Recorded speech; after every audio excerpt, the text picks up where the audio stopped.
Hey everybody, welcome to another video. Today is going to be the craziest day of baking that I have ever had in my entire history of life. I woke up this morning and I decided that I was going to bake 6 recipes. Yes, you heard me right, 6 recipes. This all started yesterday. I was at my daughter's house and she said, I hope you're baking something wonderful smelling while I'm away. That got me thinking, well, I know when she's coming home, and I do love to bake, and I haven't been baking for the last couple of days and I've been dying to. And I do have a couple of recipes that I need to catch up on so I can move ahead into the next section of the Paul Hollywood Bake Book. So I started flipping through the Paul Hollywood book and I realized I really have been stuck on this New York chocolate brownie cheesecake of Paul Hollywood's. I just haven't wanted to make it. It hasn't appealed to my sense of taste just yet. I've been making a lot of chocolate things and I love a biscuit and I love a crunchy something or another.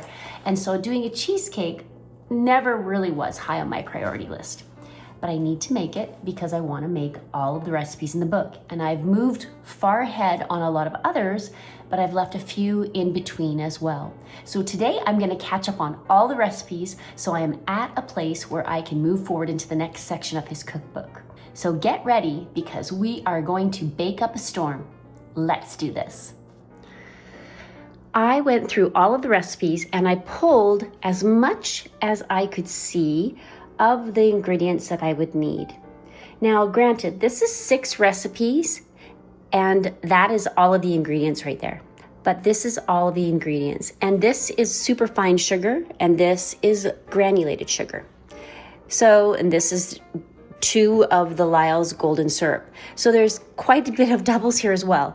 And I point this out only to show you that the recipes that Paul Hollywood makes are again based in these simple, fresh, straightforward ingredients, delicious tasting, put them together in a scientific manner and voila, you have magic. Let's get started on making some magic. We're going to begin with the delayed but anticipated New York brownie cheesecake recipe. Now bear in mind that I am not going to put you through every single ingredient, distribution, etc. over the next 6 recipes. A lot of this you will see on time lapse, but the end result will be delicious, I promise. To get started, I need to pull my hair back and put on an apron. Okay, that's taken care of. So let's get started on making the New York chocolate brownie cheesecake. It has 3 layers. We're going to start with the base, which is kind of a shortbread base. Then it has a brownie layer, and then it has the cheesecake.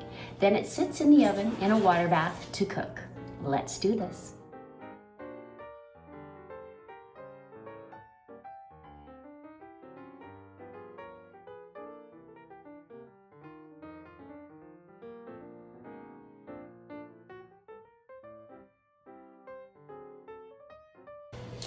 Okay, so here is the base that you just saw me put together, and I have halved this recipe, but I have not halved the pan, meaning I'm using half the ingredients, but technically be using a 4.5-inch pan, and I'm using a 6-inch pan. So this base is going to be a little bit thinner than it ought to be.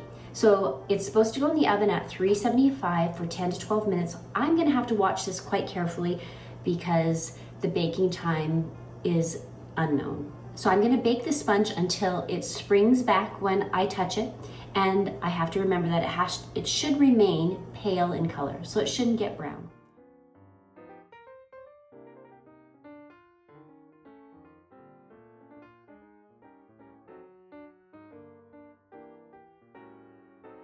The sponge is now cool to the touch, and I'm gonna leave that to cool completely. Meanwhile, while it was baking, I did put together the brownie mixture, and now I'm going to get started on the next layer, which is the vanilla cream cheese mixture. The brownie mixture will go down next, and then on top of that, we'll swirl through the vanilla cream cheese. So let's get making that.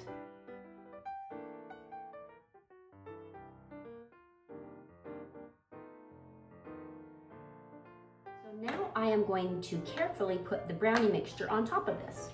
And it looks like an awful lot of brownie mix compared to the base. And we'll spread that out. Remember, I went from a 9-inch to a 6-inch pan. So this pan is now 3/4 full of brownie and base. And I need to incorporate this much cheesecake filling on top of that. So I'm left at a place where I'm wondering if I should just take out a little bit of the brownie mixture to be on the safe side. Okay, now we are at about 2/3 full of the pan with the brownie mix. Good. I am going to pour the cheesecake mixture over top. I am going to try to get as much of that as I can in the pan. Now I need to take my knife and I need to swirl the brownie mix through. Here is what my 6-inch pan looks like with its cheesecake mixture on top and some of the brownie pushing through. And there is what Paul Hollywood's looks like. So I'm going to gently lift my 6-inch springform pan into the 9-inch silicone pan. And then I am going to pour approximately 1.5 inches up of water. And this is ready to go in the oven, just like that.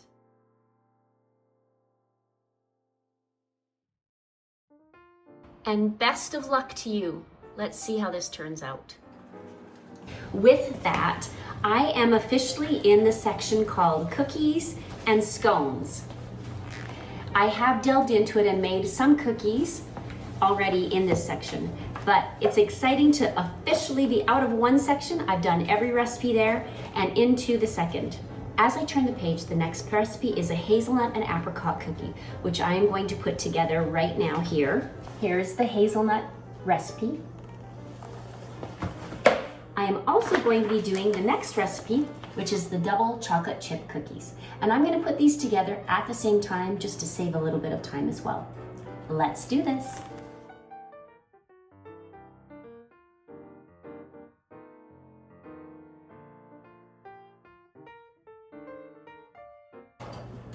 Gosh, I'm looking at the clock and it's 10 minutes to 9 and I've got so much done already.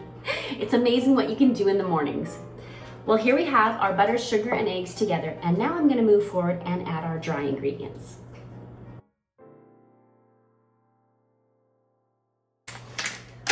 And there you go. I have 2 cylinders.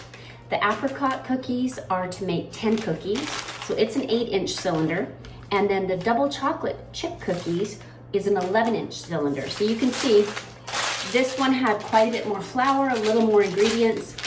This one is going to make a cute little tea biscuit. Both of these are going to go into the fridge now, and they're supposed to sit for a while so that they can firm up, and we'll bake them off later. The next recipe I'm making is Paul Hollywood's stone ground wheat bread. I am making 1 loaf instead of 2. The recipe calls for 2, so I've halved everything, and it's very simple. All you do is put all the ingredients in a bowl and mix. Then it needs to sit for 2 hours to rise. Let's do this.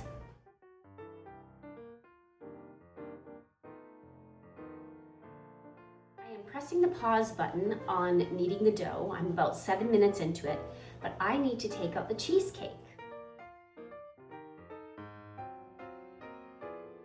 All right, so it is lightly brown. It has the slightest wobble in the middle.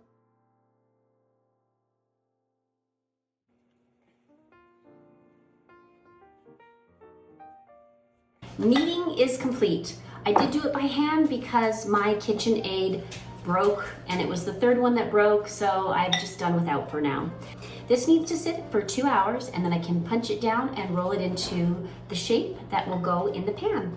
Well, I can't believe it, but we are 4 projects into this already and it is 10 o'clock. Wow! The next thing I'm making is some granola. We love to have granola on hand for toppings, for yogurt, and for just about anything. It's a really nice snack to have. So it's very easy. I make it very simple. I put all the liquid on top in this bowl, spread it out over 2 sheets, and then I make 2 different kinds once it's time to do the add-ins. So I probably have about 10 cups of oats here, and I am just gonna use the olive oil that is left in this bottle, which I'd say is probably about 8, maybe 6 tablespoons of olive oil. Then I am going to add the remains of this organic raw and unfiltered honey. I've just put it in the microwave gently so it would melt a little bit. Otherwise it's just too hard to stir in. And I would say that that was a good ½ cup of honey for 10 cups of oats. I have this lovely Maldon sea salt flakes, and I'm just gonna add those in. Some of them will break down and some of them will stay partial, and that'll be great throughout the granola. So now I'll give this a good mix.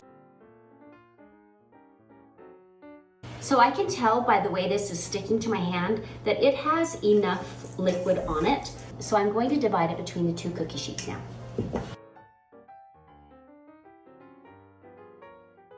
I've lined the sheets with parchment, and you don't have to be particular about how much goes on each sheet exactly.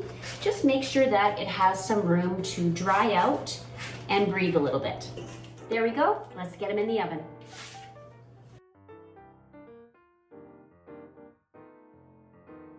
I'm gonna bake these at 350 for about 30 minutes, and then I'm going to add the spices and the add-ins and bake it for another 15. Then I will turn the oven off and leave it be.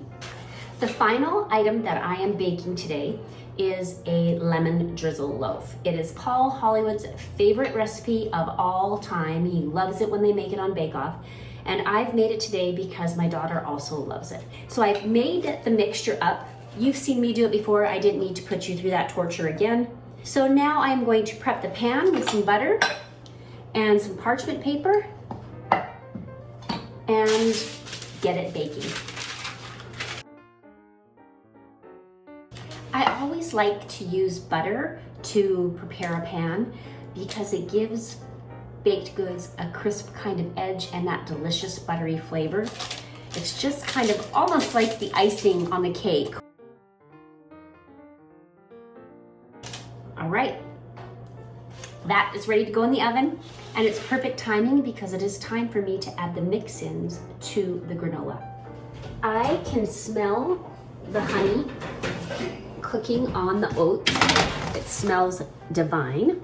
And to pan 1, I'm going to add some basic granola ingredients, some organic raisins,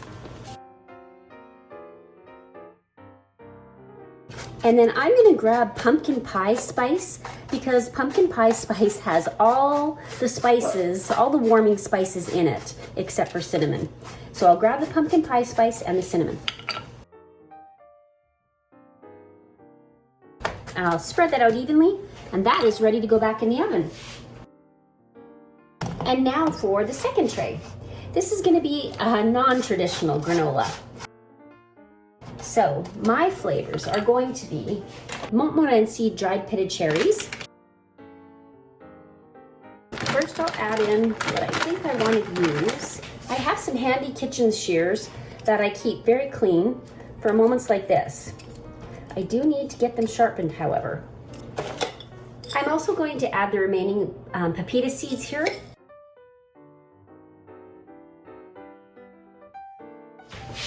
All right, I am now going to put this last tray of granola in the oven and turn the oven off and let it sit there for about another hour or 2. And for now, I am all done. I can't believe it. This was so much fun to do, but I definitely wouldn't want to do it every single day. It has been the bakingest day that I have had for a very long time. I decided to bake everything off here at my house so that I could show you what I've done. Here it all is. Wow! There's the granola, the mango cookies, the beautiful lemon loaf, the delicious double chocolate chip cookies, the bread, and the cheesecake. And now I just want to share some thoughts with you that I have about the things that I made. The cheesecake looks divine so far. I have a piece cut out to try. It baked very well. Next time I'm going to make sure that my parchment paper is exactly the right shape for the pan. But even though I halved the recipe, it looks like it turned out all right. So excited. The chocolate cookies, I've been munching on them and they are divine. The lemon loaf, it always kind of falls in the middle, but I opened the stove to check the loaf in the middle and I stuck a toothpick in, and look what happened. The cavern of all caverns. It looks terrible here. That is actually how terrible it is, and it looks much better here. I'm hoping that it tastes delicious nonetheless. It generally has the most delightful crumb. These are the hazelnut and mango cookies. The recipe calls for apricots, but I used mango, and these are another thing that I have been noshing on all day. They are delicious. This is the cherry coconut and pepita granola, and it turned out wonderful. And this is the more classic granola with the cinnamon and warming spices and raisins. The last thing I wanted to talk to you about was this sandwich loaf. And I have the picture in the back of it.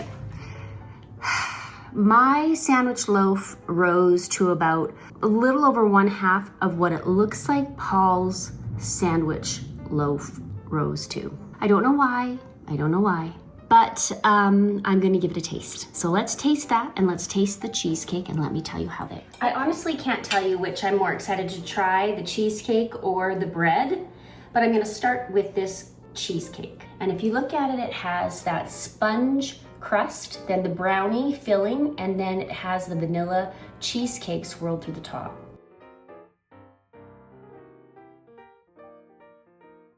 Wow, I can see why having this sit overnight would make a difference. This is sat for about 4 hours and it's chilled, but there are just so many different textures going on in here. We've got the sponge, which is a delightful light sponge. Not getting very much lemon from it. The chocolate brownie, which is very fudgy, probably because the vanilla custard is mixed in there. And then the cheesecake, the vanilla custard cheesecake on top. My mouth is watering as I'm talking about it, but very good. Wow.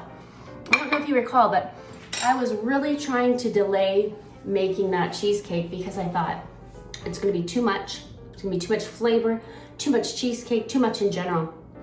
But in fact, it is delicious and well worth the little bit of effort that it takes. Next, I'm going to try this bread, and I'm going to show you how it breaks. I mean, this is a whole wheat bread, so it's not a spongy, gooey, soft sandwich bread per se. It's very good. It's very good. It's hearty. And it definitely would hold together if you added mayonnaise, mustard, turkey, lettuce, tomatoes, it would hold it. It very much reminds me of a traditional whole wheat sandwich bread, the kind that you would pay extra for at the store nowadays. It's the kind of bread you want for toast in the morning for sure. It's very good. Well, I am very thrilled with everything that happened here today. I'm so happy that I got through all of these baked goods, and I'm thrilled with where I am in this book now as far as recipes go. Thank you so much for joining me today. I hope you enjoyed our day of baking together, and I can't wait to see you in the next one. See you then. Bye.